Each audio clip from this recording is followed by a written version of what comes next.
Graça e paz, irmãos. Amém. Graça e paz. Amém. Ótimo. Não posso deixar de, nas minhas primeiras palavras, trazer uma palavra de gratidão. Eu ouvi a irmã Suelen fazendo a pergunta: quantos aqui foram abençoados aqui neste lugar? Eu fiz um exercício de memória e tive que voltar 50 anos atrás. Em 1974, eu cheguei aqui, em Curitiba. No mês de janeiro, eu tinha 23 anos. Na rodoviária, sabia que tinha parentes aqui, não sabia onde morava, mas eu tinha. Era aqui no Bigorrilho. E então, eu achei a família e vim aqui. Eu tive o privilégio de ali ter repartido comigo o pão e o espaço. Família Mota me recebeu, eu com 23 anos, sem perspectiva nenhuma, quase um improvável. E eu cheguei ali, fui recebido, e eles me trataram bem. Aqui eu conheci outras famílias, além da família Mota. Família Alves, família Filix. Eu fui membro desta igreja em 1974. E por isso, todas as vezes que eu entro aqui, eu me sinto tenho um sentimento de profunda gratidão. Gratidão por aquelas famílias que me receberam. Família Alves, saudoso irmão Ercílio, irmã Zilda e família. Meu tio Joaquim, Germana, minhas primas que ainda estão por aqui. E daqui eu fui para a igreja filha, São Brás, Nova Jerusalém. E de lá fui para o seminário. E aí a vida continuou. E eu estou aqui. Eu cheguei sozinho, mas graças a Deus eu tenho agora muita gente. Fiquem em pé todos vocês. Minha família está aqui. Olha aí. Minha família. Minha esposa, essa linda aqui. Meu genro, Alexandre. A minha filha, Dorine. O meu neto, 20 anos. Isso, 20 anos. Meu genro, o Maicon, e a minha filha, a Dariene. E o meu neto já está fazendo terceiro ano de engenharia de software. Olha lá. Então, irmãos, foi assim que eu cheguei aqui, eu fui recebido aqui. Eu tenho razões suficientes para dizer, eu sou muito grato. Toda vez que eu chego aqui, eu tenho uma profunda gratidão. Estou grato a Deus pelo que Ele me permitiu. Fui para o seminário. No terceiro ano saí para a igreja, fui convidado como seminarista para a Igreja Batista Antiga Jardim Natália, depois Vila Centenário, e estou lá até hoje. Não me mandaram embora, não é? Eu estou lá e dou graças a Deus porque Deus tem me sustentado, me guardado no ministério. Ao longo dos anos, eu tive o privilégio de receber em Curitiba, né, o pastor Sebastião e a irmã Sueli. Eu digo receber porque eles foram, eu creio, o pastor pode me corrigir, eu acho que eu fui o primeiro pastor a convidar o pastor Sebastião para pregar, lá na Sião. Mas ele me falou de um rapaz, um jovem pregador, animado, vibrante. Eu falei, não, eu quero esse pregador aqui. E aí, não sei quantos anos, pastor, 12 anos, 14 anos, convidei Wagner para fazer uma conferência lá em nossa igreja. E desde desta época, nós estamos juntos. Pastor Sebastião e irmã Sueli são amigos do coração, seus filhos, não é? Pastor João, que pregou domingo passado lá na igreja, foi fogo puro. Né? E pastora Débora. Eu tive o privilégio de ser o examinador do pastor João e da pastora Débora, né, para o concílio. E olha, irmãos, de alguma maneira nós estamos juntos. E o pastor Wagner é esta pessoa com quem eu tenho relacionamento saudável, grato pelo que ele é e pela ajuda que ele nos tem dado agora neste novo tempo. Eu fiquei 8 anos fora da Sião, vocês sabem, e retornei agora há 1 ano atrás. Estamos trabalhando lá outra vez, até quando eu não sei, Deus sabe. Quando fui convidado para pregar hoje, aliás, foi hoje, pastor, nós mudamos a data aí no meio do caminho, né? Mas eu fui convidado para pregar e eu me senti honrado com o convite. E desde o dia que eu recebi o convite, eu comecei a orar. Deus, o que o Senhor quer que eu fale? Depois teve essa mudança e o dia hoje é o dia do pastor. Eu pensei, então eu vou ter que pregar, fazer uma referência, ou pregar no tema. E logo me veio à mente João 10, e na mente eu já, como bom pastor batista, ou pelo menos como pastor batista, tiro bom, né? Eu fiz 3 pontos lá em João 10. O rebanho, a ovelha e as outras ovelhas.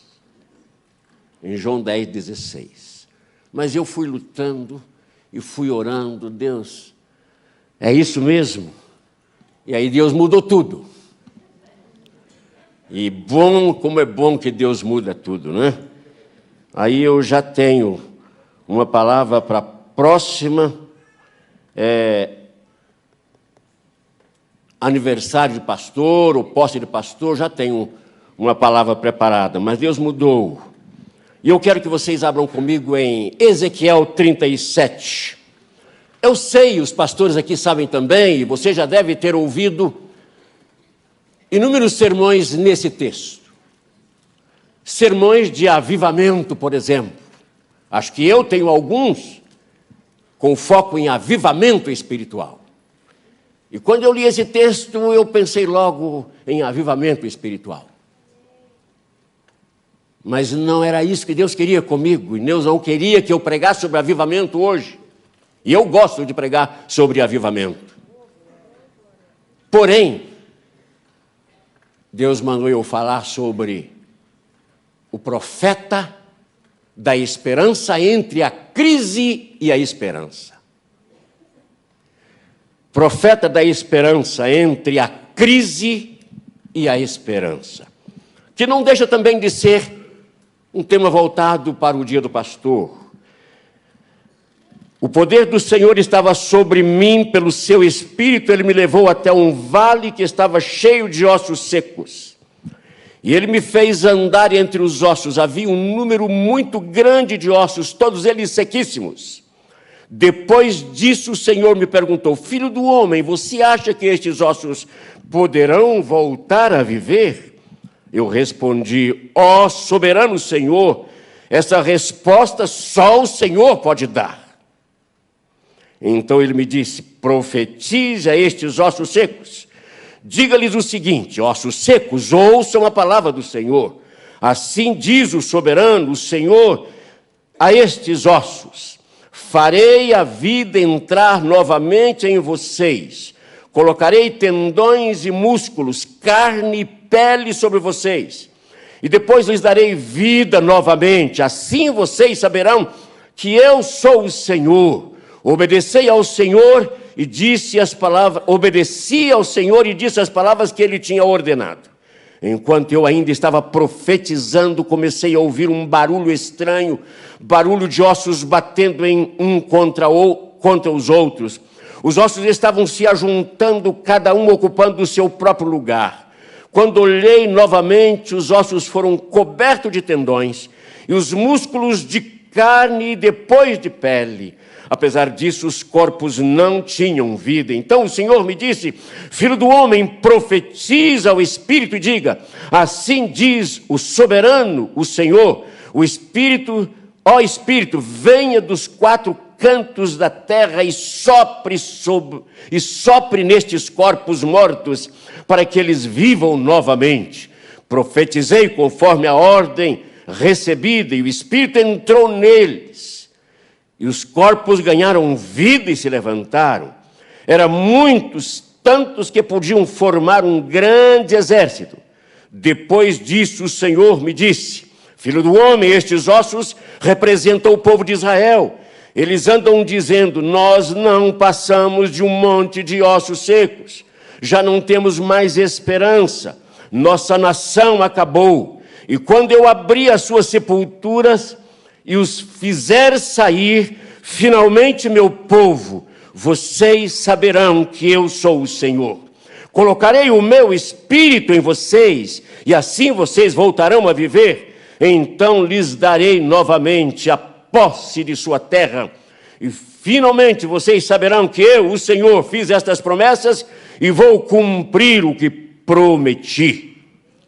Meus amados irmãos, os profetas Amós, Oséias, Jeremias foram profetas enviados por Deus a Israel para exortar, para alertar a nação de Israel quanto à sua transgressão, desobediência, iniquidade, rebeldia espiritual. Os profetas vieram com uma mensagem dura, chamando Israel de volta.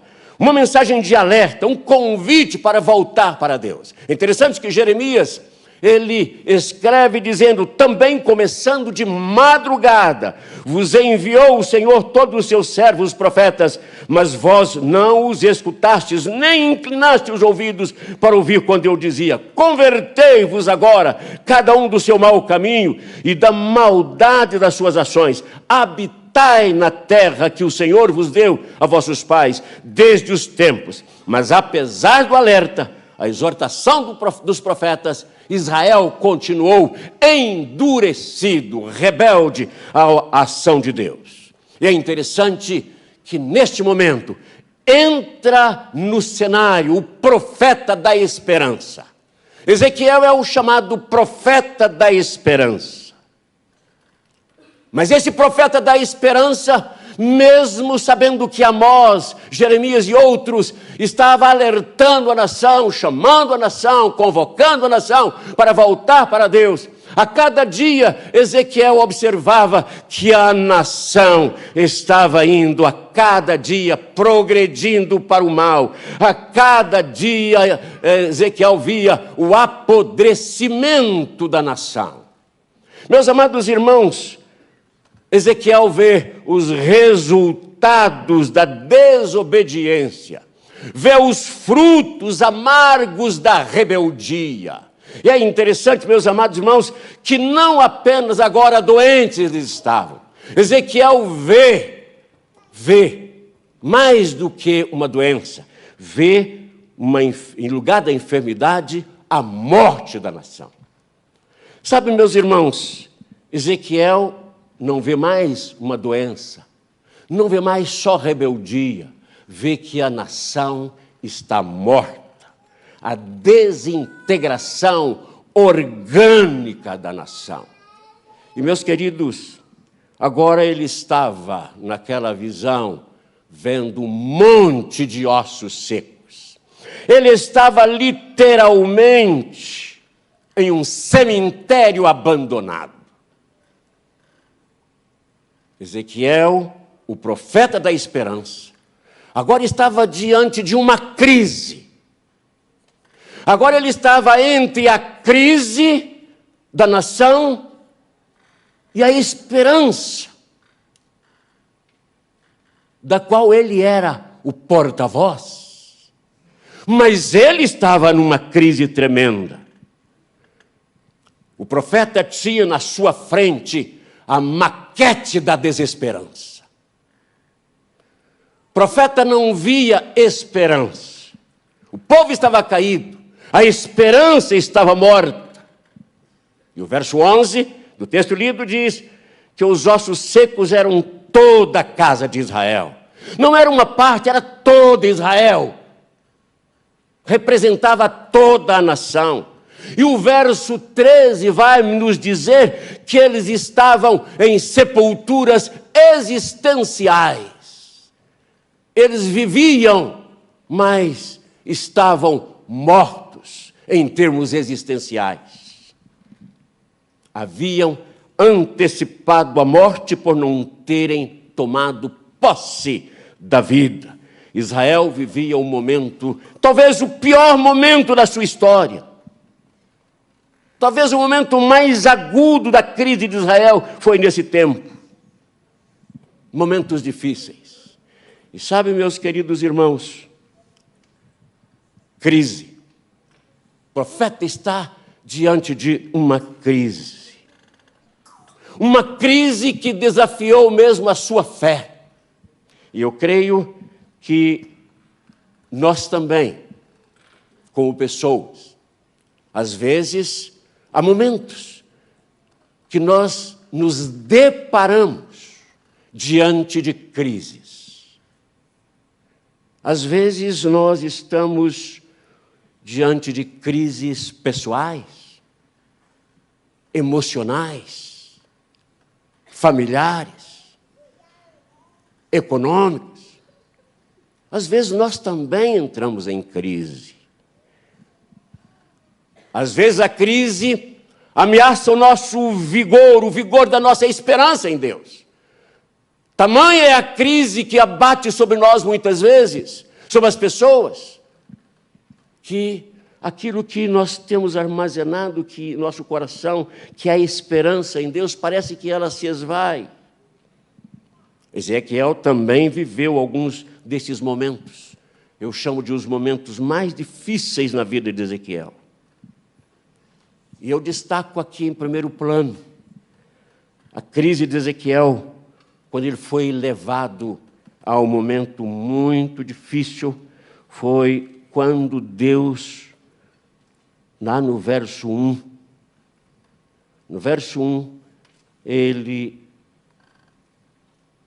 Deus pergunta, o Espírito me levou até um vale que estava cheio de ossos secos. E ele me fez andar entre os ossos. Filho do homem, você acha que esses ossos poderão viver? A primeira crise de Ezequiel foi exatamente quando Deus lhe faz essa pergunta. Ezequiel, você imagina, você pensa, você acredita que estes ossos podem viver? Que pergunta difícil, até por causa da resposta que ele deu. Eu respondi, ó soberano Senhor, essa resposta só o Senhor pode dar. Meus irmãos, eu vejo aqui o profeta da esperança experimentando a sua primeira crise, tendo que responder uma pergunta do próprio Deus. Esses ossos podem ter vida? Meus irmãos, eu creio, você que está aqui, às vezes você também é levado a responder perguntas difíceis, que o próprio Deus te faz. O que está acontecendo com você, meu filho? O que está acontecendo com a sua fé? O que está acontecendo com o seu comportamento? O que está acontecendo com o seu crescimento espiritual? Por que você está vivendo esta vida? São perguntas que demandam respostas, mas nem nós sabemos responder. Estamos vivendo uma crise de perguntas para as quais não temos resposta. Eu tinha 17 anos.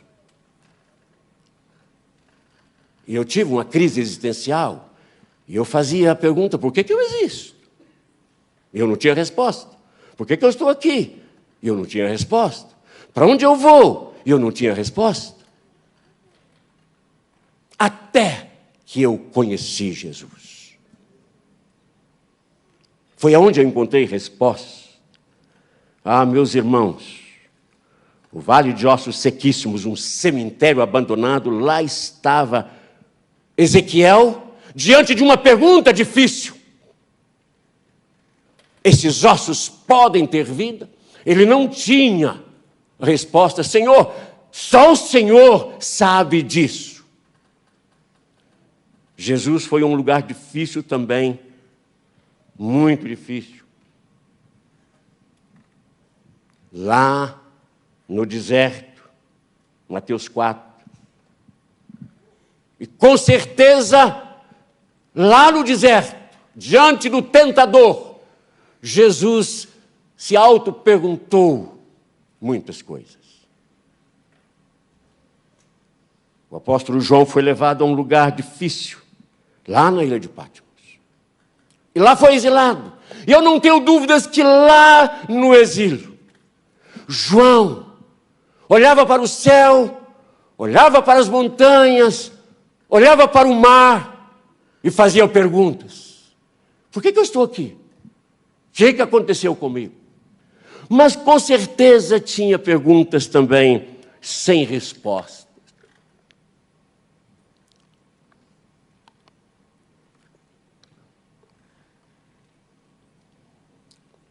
Filipe foi levado a uma estrada deserta. Não tinha ninguém.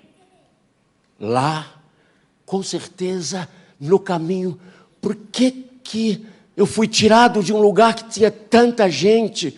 Eu sou um evangelista, eu quero ver pessoas sendo salvas. Por que Deus, por que o Espírito me manda ir para um caminho deserto que não tem ninguém? Não tem ninguém. Eu queria ficar onde tinha uma multidão. Eu que tenho o dom do evangelismo, por que eu tenho que ir para o deserto, para a estrada deserta? E não tinha resposta. Meu irmão, eu quero fazer uma perguntinha para você.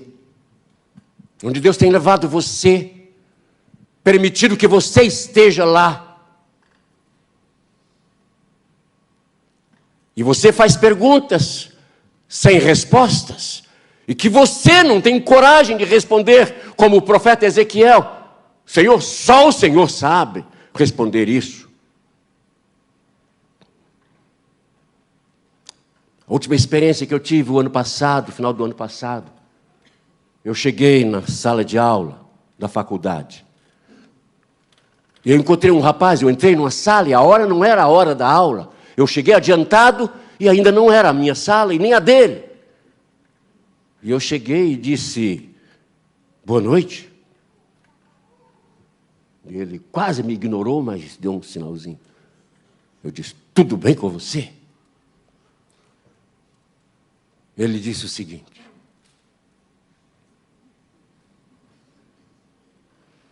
eu insisti, tudo bem? Não, não está tudo bem. Eu estou em crise. Eu só disse o seguinte, eu posso te ajudar. Mas ele não queria me ouvir, ele não queria ouvir ninguém, não queria ver ninguém. Estava com depressão, estava angustiado, tinha perdido o pai, tinha perdido o casamento, estava doente. E eu insisti no diálogo com ele, até que ele conseguiu me contar alguma coisa. Eu continuei trabalhando com aquele moço. Continuei trabalhando com ele. E no outro dia seguinte, eu conversei 2 minutos. E no outro dia seguinte, ele arrebentado com uma depressão muito forte. Perdeu o pai, perdeu o casamento, perdeu uma faculdade que tinha feito, que o MEC não considerou os anos finais do curso dele. Estava lá na faculdade para terminar o curso. Sabe, irmãos, um homem que não tinha respostas para as suas perguntas. Às vezes, acontece isso conosco. O profeta Ezequiel, neste momento, era o profeta da esperança, mas estava numa crise, estava em crise. O profeta da esperança estava entre a crise e a esperança. E você?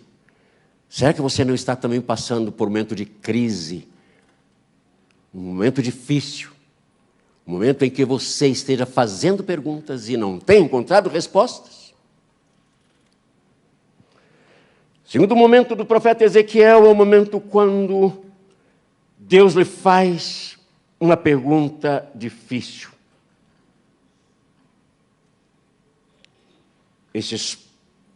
Estes ossos podem reviver? Interessante que Deus leva o moço, o profeta, para o meio de um cemitério, e neste cemitério, um lugar difícil, uma situação difícil, ele vai lá e faz uma pergunta difícil, sem resposta. Um dia Jesus chegou para Pedro e perguntou a Pedro: Pedro, você me ama, Pedro? Pedro disse: eu te amo. E Jesus pergunta de novo, a tal ponto de Pedro dizer: Senhor, tu sabes que eu te amo. Pedro estava diante de uma pergunta difícil e ele acaba respondendo finalmente a resposta à pergunta de Jesus. Deus também fez uma pergunta difícil para Sara. Tem coisa difícil para mim, Sara? Existe alguma coisa difícil para mim? Não sei o que passou no coração de Sara, ela sorriu. Perguntas que não têm resposta. Eu creio que você tem passado por momentos difíceis da sua vida. Eu já passei. Às vezes Deus me tem feito perguntas difíceis. Eu tenho tentado responder, mas às vezes eu prefiro ficar calado, não responder. Quando Adão pecou, Deus pergunta: Adão, onde você está? Que pergunta difícil. Olha, eu fugi, eu me escondi.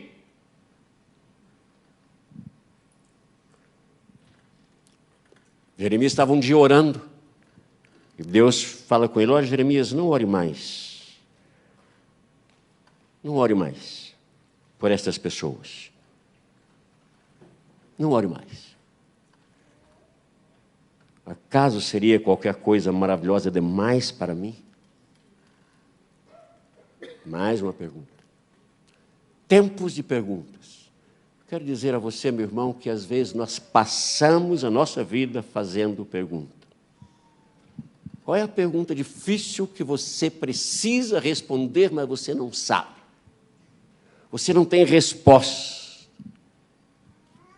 Você está disposto a responder do fundo do seu coração uma pergunta que o próprio Deus, o Espírito Santo, tenha feito ao seu coração, à sua vida? Muitas pessoas estão em crise hoje porque não têm respostas para as suas perguntas.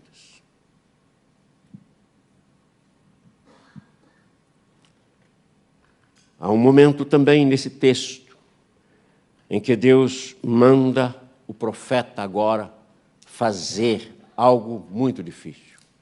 E ele está entre a crise e a esperança, porque ele é o profeta da esperança. E está em crise exatamente porque ele sabe que, humanamente falando, ele não podia fazer nada diante daquela situação. Eu já tive momentos na minha vida em que Deus me manda fazer coisas difíceis.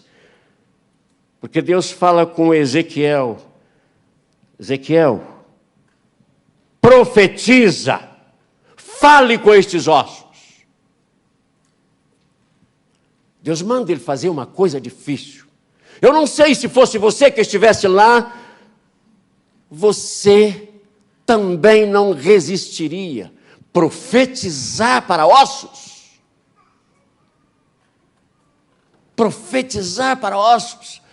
A crise se abateu sobre Ezequiel, com certeza. mesmo sendo o profeta da esperança, ele entra em crise. Exatamente porque Deus mandou ele fazer alguma coisa muito difícil. Mandou profetizar para os ossos. Sabe, meus irmãos, na vida pastoral, às vezes, nós somos obrigados, e isso já aconteceu comigo, a pregar no vazio, a falar no vazio. Não é porque o espaço está vazio, não é porque falta gente, mas porque os que ali estão não estão com disposição para ouvir a voz de Deus. E Deus manda o profeta profetizar aos ossos. E com certeza ele disse: que coisa difícil. Pregar para crente frio já é difícil. Pregar para uma igreja que não crê na Bíblia já é difícil. Pregar para uma igreja que não crê em milagres já é difícil. Pregar para uma igreja que não adora é muito difícil. Você já pensou pregar para uma igreja morta? É muito difícil.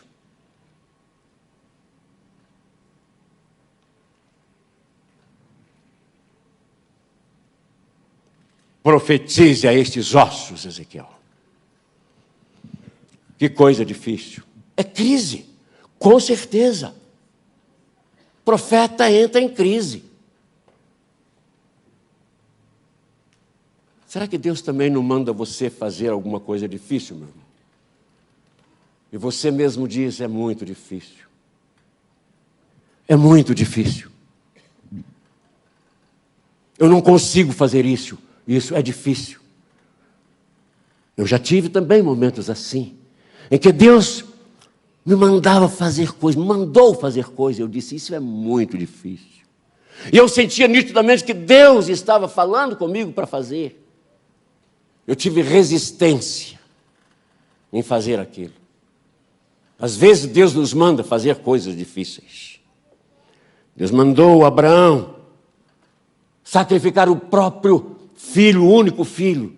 Que coisa difícil. Eu imagino Abraão subindo o morro, levando todos os equipamentos, sabendo que ia matar o seu único filho, que ia degolar o seu único filho. Fico imaginando como Deus pediu uma coisa difícil para Abraão.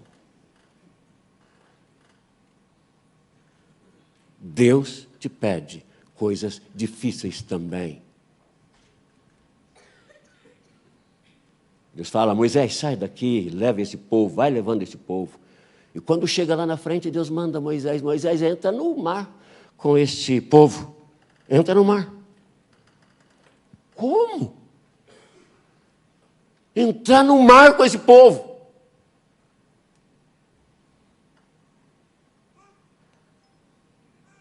Mas era para entrar. Que coisa difícil. Só entrando eles seriam salvos. Mas é difícil entrar com o povo. Deus mandou Elias profetizar a destruição de Acabe e de Jezabel. Profetizar a destruição de Acabe e de Jezabel. Você já imaginou uma rainha sanguinária? Um profeta frouxo, que fazia tudo o que ela mandava ele fazer? Você já imaginou? Muito difícil. Mas Deus manda o Elias profetizar contra a destruição de Acabe. A pergunta que a gente faz agora é: qual é a coisa difícil que Deus está mandando você fazer hoje?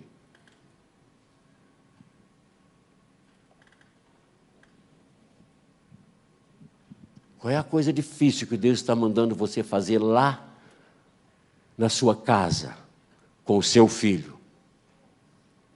Qual é a coisa difícil que Deus está mandando você fazer no seu casamento? Qual é a coisa difícil que Deus está mandando você fazer lá na sua empresa? E você está em crise. Qual é a coisa difícil que Deus tem colocado para você fazer e mandado você fazer? Ezequiel profetiza para estes ossos sequíssimos, profetiza. É muito difícil. Mas é uma das coisas que eu olho para esse texto, no verso 7 e 8, se você quiser dar uma olhada, é que quando Deus nos leva a um lugar difícil, como levou o profeta Ezequiel, e mostrou para ele o vale de ossos secos, que coisa, que ambiente lúgubre, que ambiente pesado, que ambiente de morte. E quando Deus manda o profeta fazer exatamente aquilo que com certeza foi muito difícil para ele, faz aquela pergunta tão difícil: esses ossos podem viver? Podem ter vida?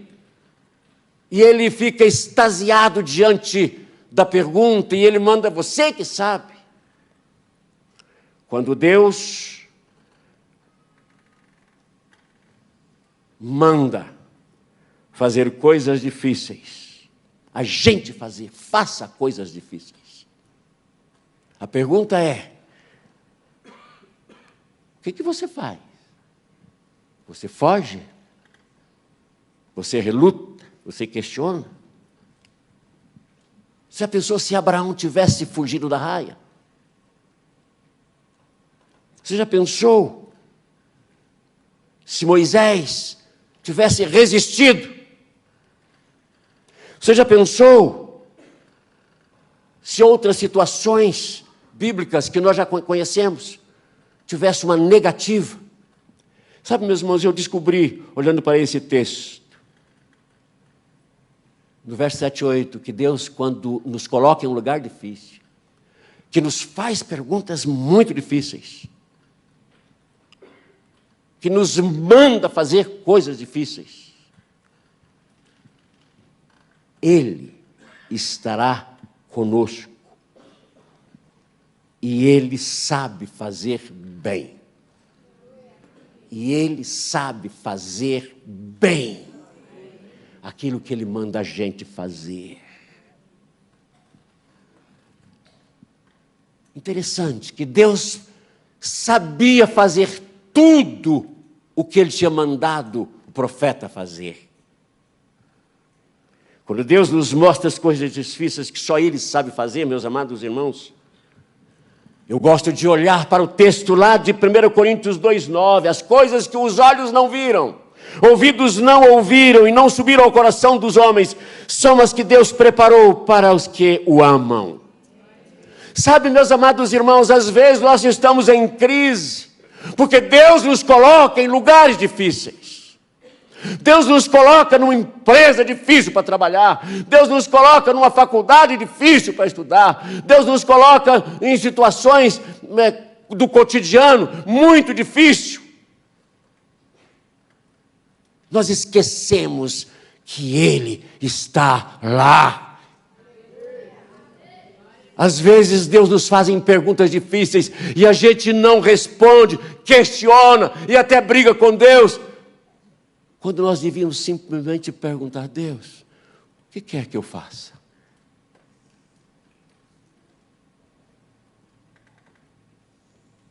Mas é interessante, olhando para esse texto, que Deus faz coisas difíceis na nossa vida, quando nós estamos em crise. E Ele faz isso diante de nós. Ele faz isso diante dos nossos olhos. Deus nos leva para um lugar difícil.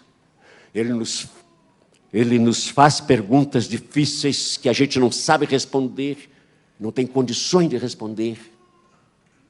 Ele manda a gente fazer coisas difíceis.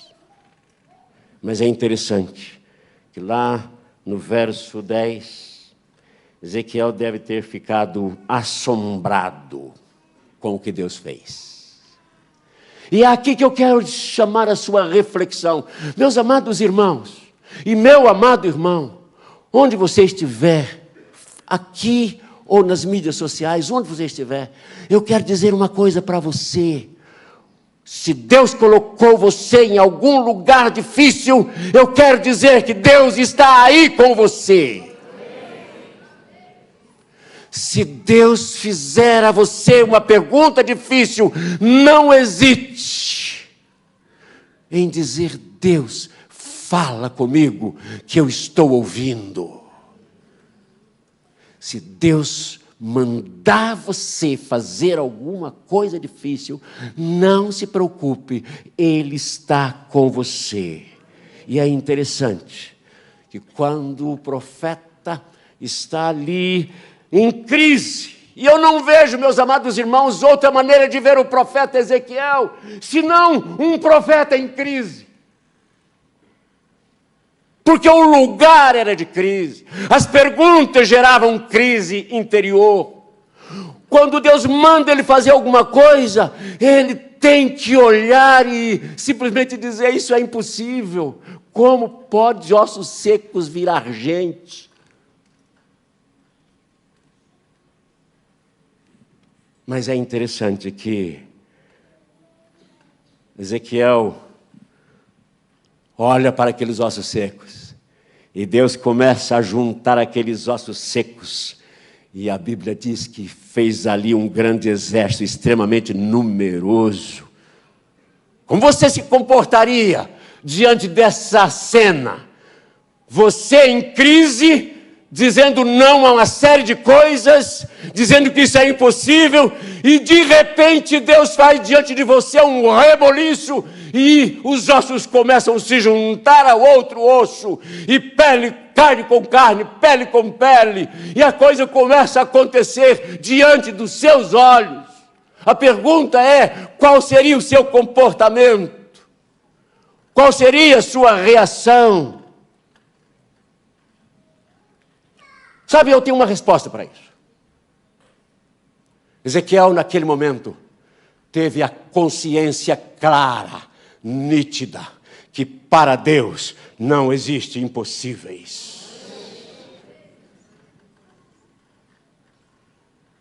Ezequiel disse: esse meu Deus é tremendo. Veja, Ele me traz aqui, nesse lugar, exatamente para que eu possa ver o que Deus pode fazer com alguém que crê. Com alguém que crê em milagres, com alguém que crê em cura, com alguém que crê no poder do Espírito Santo, na manifestação dos dons. Alguém que está em intimidade com Deus. O que Deus pode fazer? Ezequiel vê. Interessante que aquele moço, aquele homem, que quando Jesus desce do monte com os seus discípulos, e aquele menino possesso lá do Evangelho de Marcos, olha, os seus discípulos não puderam fazer nada. Seus discípulos não fizeram nada. Quase que ele disse: seus discípulos são frouxos.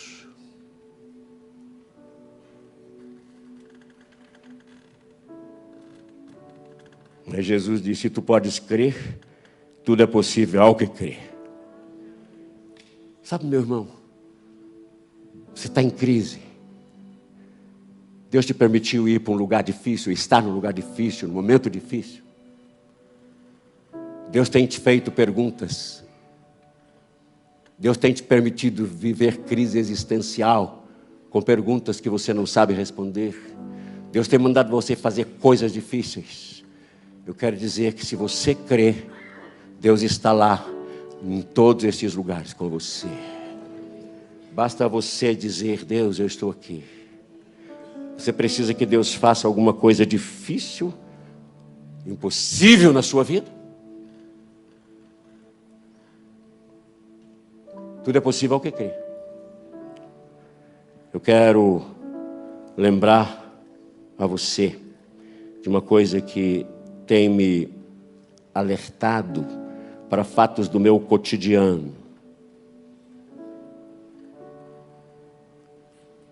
Eu me lembro de Jairo, filha morta, não tinha mais o que fazer,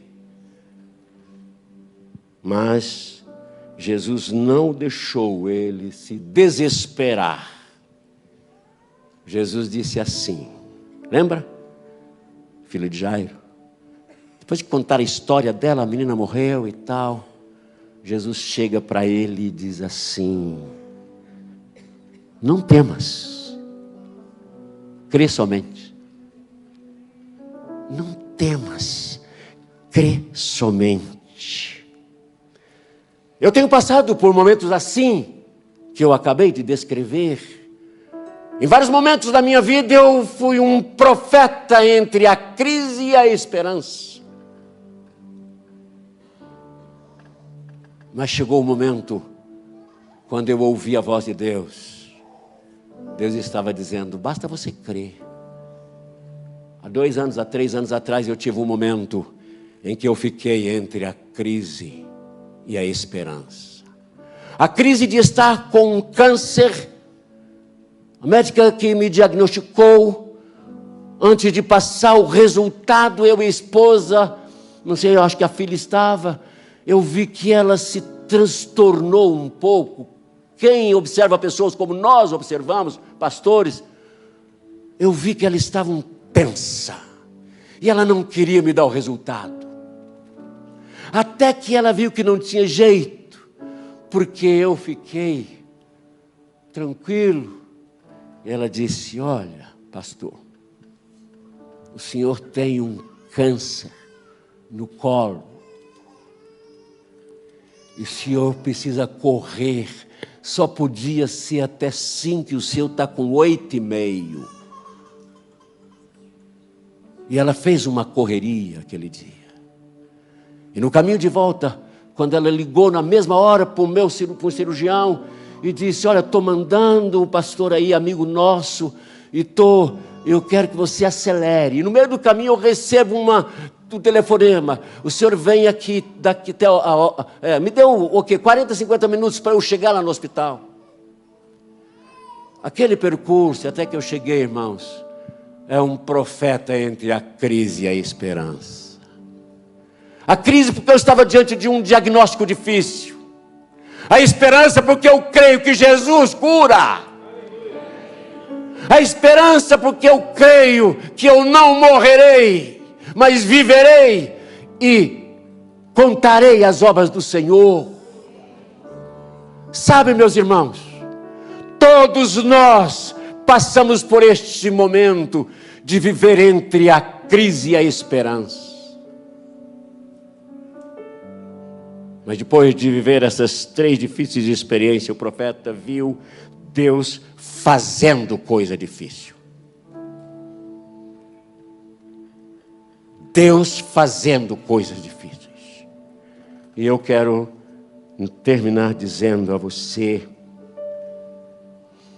eu profetizei, diz o profeta, segundo me for ordenado. Enquanto eu profetizava, houve um ruído, um barulho de ossos que batiam contra ossos e se ajuntavam cada osso ao seu osso. Olhei e eis que havia tendões sobre eles, e cresceram carnes, e se estendeu pele sobre eles, mas não havia neles espírito. Então ele me disse, profetiza ao espírito, profetiza, ó filho do homem, diz, e assim diz o Senhor Deus, vem dos 4 ventos o Espírito e assopra sobre estes mortos para que vivam. Profetizei como ele me ordenara, e o Espírito entrou neles e viveram e se puseram em pé um exército sob modo numeroso.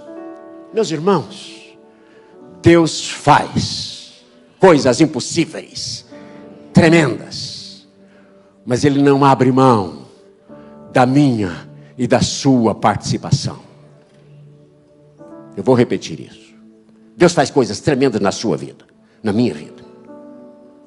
Deus faz coisas tremendas no seu casamento, na vida dos seus filhos, no seu trabalho. Deus faz coisas difíceis, coisas tremendas na sua vida.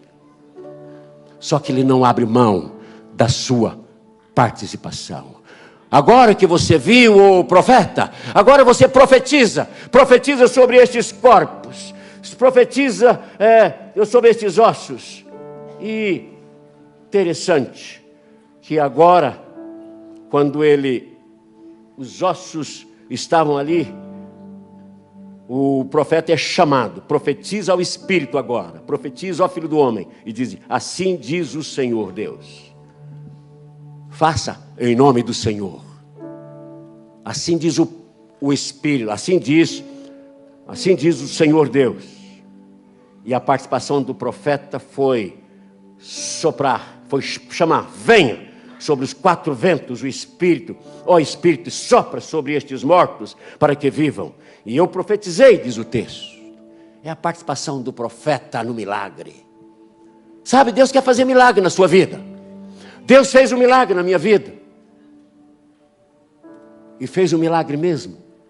Porque eu fiz uma cirurgia. E os meus cirurgiões disseram que era difícil mesmo. Acharam que era uma só, fizeram 2. E quando eu fui fazer quimioterapia, sabe o que aconteceu? O meu onco disse o seguinte: vamos fazer quimioterapia, fiz 7 meses. Ele disse: olha, o senhor vai ter esse. Me fez uma lista de sintomas que eu ia ter. Compra isso, compra aquilo que você vai ter. Eu fui para casa. E eu comprei sim. Mas eu não tive nenhum sintoma. Eu não tive nenhum sintoma. Você sabe por quê? Porque eu exercitei a minha fé. Antes de eu ir para a cirurgia, um dia antes, eu subi, ainda estava na crise, entre a crise e a esperança. Eu subi para o meu lugar de oração. E quando eu estava entrando no meu quarto de oração, eu abri a Bíblia num texto que eu leio sempre, mas nunca naquele lugar, naqueles versículos, nunca. E quando eu bati o olho naquele versículo, dizia: eu não morrerei, mas viverei e contarei as obras do Senhor. E eu olhei para aquele verso mais uma vez. Eu não morrerei, mas viverei e contarei as obras do Senhor. E eu disse: Deus está falando, é comigo. E eu li de novo. E eu li outra vez. Aí eu não desci. A família estava tensa lá embaixo. Quando eu cheguei, eu disse: olha o que Deus me disse agora aqui. Eu não morrerei, mas viverei e contarei as obras do Senhor. Sabe o que aconteceu? Eu subi de novo para a oração e disse: Deus, muito obrigado. O milagre já aconteceu. E eu fui para a cirurgia. E os milagres aconteceram. Mas o mais importante, eu termino aqui, é que um tempo depois eu fui visitar o médico e a secretária e mais uma parte da equipe que estava lá. E a secretária me chamou e disse para mim o seguinte: seu José, quero contar uma coisa para você. E minha esposa estava junto. Olha, desde aquele dia que o Senhor entrou aqui, mudou esse consultório. Mudou esse consultório. E eu quis ouvir um pouco mais. Ela disse: estamos com uma série de crise aqui, mas eu não sei o que aconteceu depois que o senhor esteve aqui. Acabou tudo. Foi como se tiraram com a mão. Sabe, meus irmãos, a unção faz a diferença em qualquer lugar. E eu quero dizer a você o que João disse: vós tendes a unção do Santo.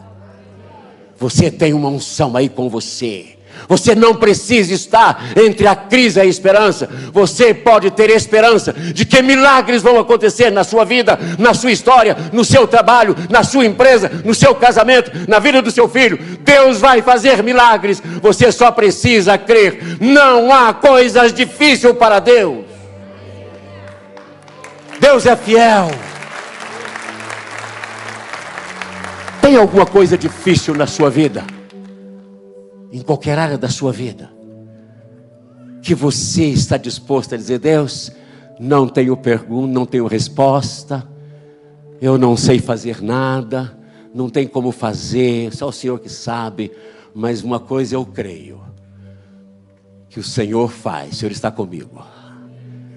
E eu quero que você ore comigo agora, onde você estiver, como você estiver, faça uma oração comigo. Diga: Deus, as coisas difíceis da minha vida, eu não sei nem mesmo responder. As perguntas, os questionamentos, eu não sei explicar as circunstâncias da minha vida. Ah, Senhor, o Senhor tem me levado a lugares difíceis. O Senhor tem me perguntado coisas difíceis. O Senhor tem feito na minha vida permitido algumas coisas das quais eu não sei explicar, não tenho respostas. Mas eu sei que o Senhor está comigo. Senhor, faz um milagre na minha vida. Faz um milagre na minha história, no meu casamento. Faz um milagre na vida do meu filho. Eu sei que o Senhor está presente. O Senhor já me deu uma unção. Faz um milagre. Tu podes fazer, Senhor. Não há impossível para o Senhor. Para o Senhor tudo é possível. O Senhor levantou aquele exército. O Senhor deu vida. O Senhor pode restaurar a minha vida, a minha história, meu casamento, meus filhos. O Senhor pode fazer o milagre que eu preciso hoje. Você fez essa oração? Tem alguma coisa difícil aí na sua vida? Na circunstância da sua vida? Que você quer receber um milagre hoje? Você quer receber um milagre hoje? O profeta viu diante dos olhos dele o milagre acontecer. Tudo aconteceu. Mas ele precisou de participar do milagre. Ele profetizou. Você está disposto a profetizar agora? Sobre essa coisa difícil, esse momento difícil, essa história difícil. Você está disposto a abrir a sua boca? Se você está disposto a abrir a sua boca, eu quero orar com você hoje. Mas eu quero que você dê um passo de fé. Essa é a participação. É a sua participação. Onde você estiver, vem aqui à frente comigo. Eu quero orar por você. Vem aqui. Pode sair do seu lugar, venha. Milagres vão acontecer.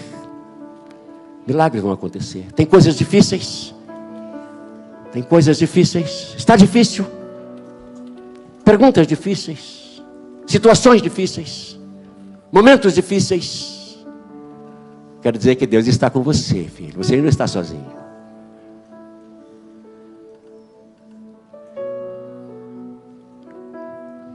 Eu quero orar com você agora.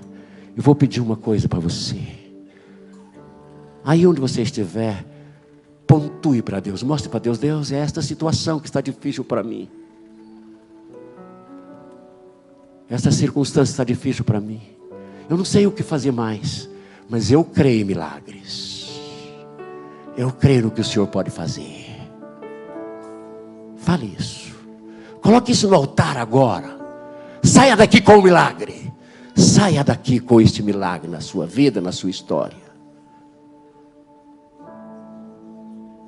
Ó Deus, eu e os meus irmãos estamos aqui. Estamos aqui exatamente, Senhor, porque vivemos momentos de crise. As crises que se abatem sobre nós. Mas, Senhor, entre a crise e as circunstâncias, existe a esperança no Deus que tudo pode. no Deus que tem poder, no Deus que restaura, no Deus que cura, no Deus de milagres, no Deus que cura a enfermidade, que restaura o casamento. Deus, eu te peço agora, toca agora na vida destes meus amados. Vai tocando agora, de forma muito especial, e faça um milagre na vida deles. Deus, derrama sobre eles uma unção nova agora, unção de cura, de libertação, de restauração, unção, ó Deus, em que eles possam sentir o toque da tua mão forte agora sobre eles. Ó Deus, derrama a tua unção agora, unção de restauração do casamento, da cura dos filhos, libertação dos filhos, salvação dos filhos, do esposo, da esposa, milagres financeiros, Senhor. Tu és o Deus de todas as coisas, tu podes fazer o milagre agora. Deus, toca nesta vida, que tomou posse agora, que está participando deste milagre, toca nesta vida agora. Manifesta o teu poder lá em casa, Deus, que a unção que está neste lugar possa ir com estes amados e entrar nas suas casas, e lá nas suas casas contagiar outras pessoas. Que esta unção vá com cada irmão, vá, ó Deus, sobre eles e com eles, e que a bênção do Senhor esteja com cada um de nós, em nome de Jesus, amém, amém.